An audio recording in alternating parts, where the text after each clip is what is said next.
with the A+. You got to go with an A+, man, because for the sheer fact that he only threw 6 incomplete passes, I think says a lot about where Aaron Rodgers is right now. Even though he was going against the San Francisco 49ers defense, they had a bunch of new faces. It's still hard to go into a game and throw only 6 incomplete passes. You can have 4 touchdowns. You can have 300 yards on any given day. And in order to be able to do that, you got to be clicking on all cylinders. The accuracy has to be there and the decision-making. And, the reason why I validate that point of throwing 6 incomplete passes because it's so hard to do. And when I was in Philadelphia, we used to go, into every game saying, look, let's not try to put the ball on the ground. In practice, that was our mantra, no balls on the ground. Yep. Matt Nagy, Doug Peterson, Andy Reid.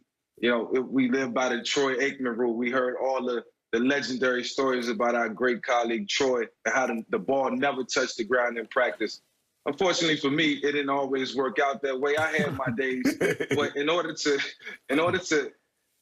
have that happen, on any given day, when you're playing a game of football, it's remarkable. So I got to give him a strong A.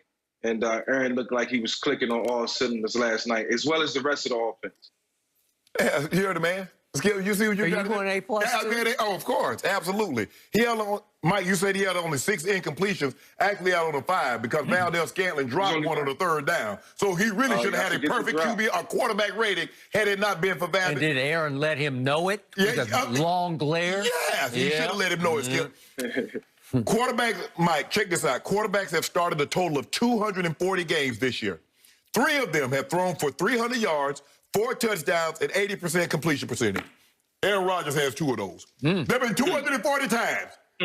A quarterback has trotted out there. 3 games. So wait, that cinches that he's the GOAT? No. See, there you go. I ain't trying to do that. See, what Skip would have you to believe, because he wants to diminish this because of San Francisco. Let me tell you, I was in high school, Skip. I took agriculture, Ag 1 and 2. I got an A. Other students say that's not fair because Shannon grew up on a farm. Thank you. But it ain't got nothing to do with me. That's a class. It was elective. I get to take it. So give me my A. Mr. Sutton, who was the teacher, say, hey, Shannon, you don't have to come. You know everything about the cattle, about the chickens, about the... I showed up anyway because, hey, Skip, I want to have a good time, shoot a fat with my boys.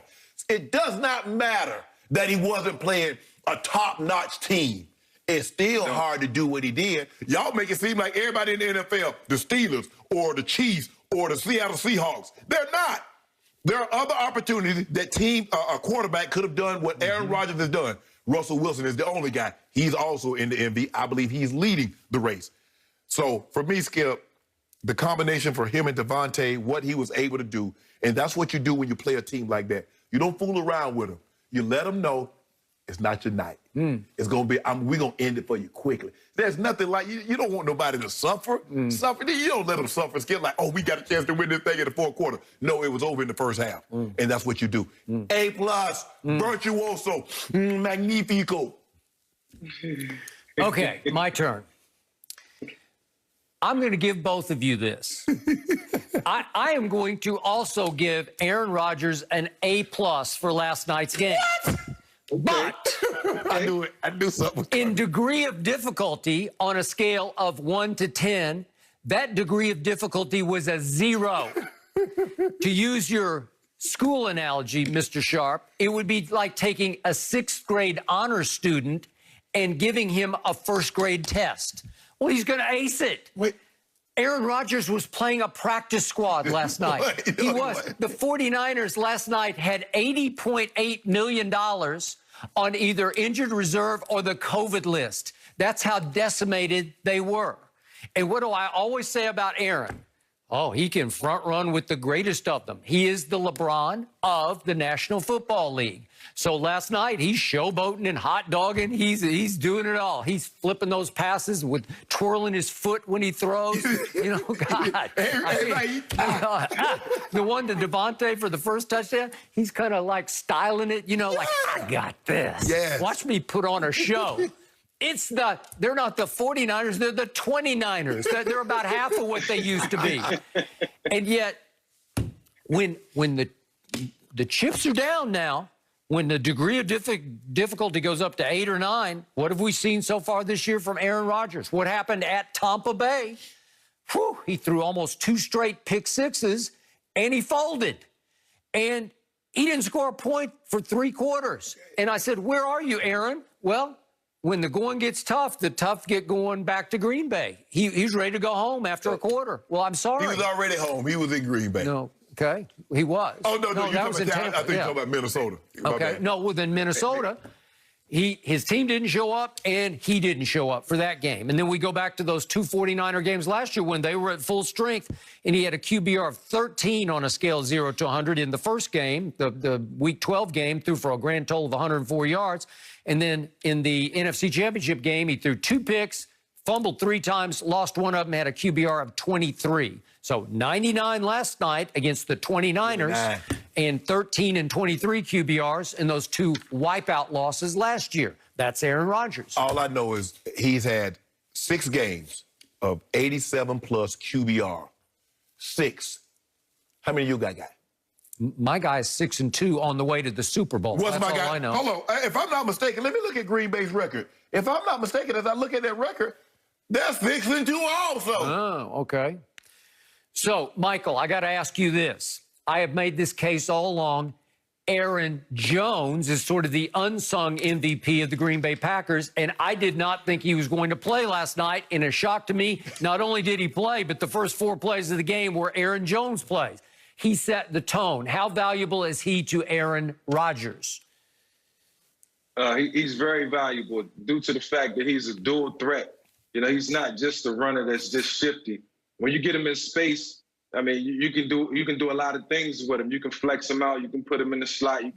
You can throw it to him. He's a mismatch for safeties and linebackers. So, you know, that's another caveat that they have. That's another reasoning that this team can go extremely far because he's so versatile that he just, you know, he gives the defense problems. So, you know, they have a lot of weapons. I was very surprised that Valdez-Scantling showed up last night. You know, we knew he had the talent, but, you know, it was a night where everybody put it all together. And a game like this can take you a long way. It's confidence for everybody moving forward. But, you know, Aaron Jones in particular is the main reason that the Green Bay Packers are 6-2 right now. And, of course, he has to step it up moving forward, especially come playoff time. But right now, the team is gelling. And let me ask Michael one other question. The Davante Adams I'm seeing right now, he's starting to look suspiciously like the best receiver in football. What are you seeing from Davante? You know, I had the chance to spend some time with Davante at the Pro Bowl this past year and talk to him, and he really believes in himself. He thinks he's a top 5 receiver in the game, hands down, and watching him work, watching him practice, you know, he has all the intangibles of being a star receiver in this game for a long time. He runs great routes, and he has exceptional hands. So Aaron Rodgers said it in this post-game interview. It was easy to throw the ball to Davante, and when you got a guy that's 6 feet, you know, 210 pounds and strong, run good routes, you know, you can get him the ball anywhere on the field. So I like the fact that he's coming around and emerging as a true number 1 for Green Bay. I'm just surprised at how they were biting on all them double moves. I mean, Davante just running double. I'm like, bro, why y'all biting on double moves? Y'all need to stay deep. I mean, just let him catch it and attack. Shannon, if I see a guy on the edge wearing number 47, he got that corner, he's going to get double moved. You know that. Or any number in the 40s, you're getting double moved. unless you male blood, that's the only guy that I ever saw. That's true. That's a good point. Correct. He did. Correct. He was 47. He was 47, yeah. He from the crib. So I know Mel. He's from the next county over from mine. But Davante, I don't know if we're going to do this, but he's moving up. He's a top 5 receiver, and I've always thought he was there. But he's going to have to start getting mentioned with the Julios and the D. Hopkins. He's going to start having to get mentioned in that same breath because what he can do that these other guys don't do is that he gets the ball in the end zone. Julio Jones reminds me a lot of myself.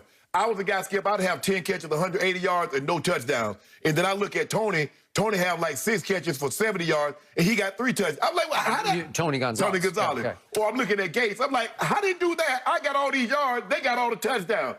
And that's what Parker is. I mean, Davante Adams. Yeah. He gets touchdowns. Julio might have 250 yards, and 1 touchdown. Devontae will have 5 catches for 50 yards and 3 touchdowns. Well, that's because Aaron likes to throw 2-yard touchdowns, right? He's a touchdown. They're throwing the ball to get in the red zone. They will. Mike Shanahan wasn't playing that. No. TD was getting those touchdowns. Okay, Mike, we appreciate your time, but please do stick around because we need your thoughts on your former teammate, Antonio Brown, getting his first start with